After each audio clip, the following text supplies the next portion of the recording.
মৌন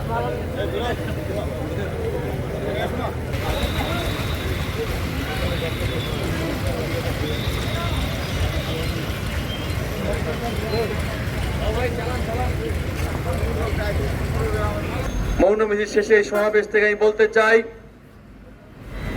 আমরা অনতি বিলম্বে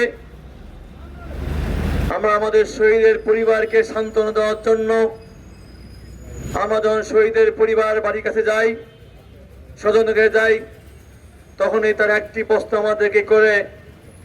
কবে আমাদের সন্তানের হত্যার বিচার হবে। কাজেই আজ আমাদের অন্তর্বর্তী সরকারের কাছে আমরা বলতে চাই, অনতি বিলম্বে শহীদদের হত্যার বিচার যেন দৃশ্যমান হয়, এবং তাহলে বাংলাদেশের মানুষ যে উদ্দেশ্য নিয়ে, যে প্রত্যাশা নিয়ে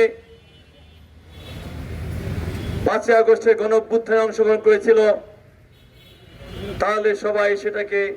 সাদরে গ্রহণ করবে।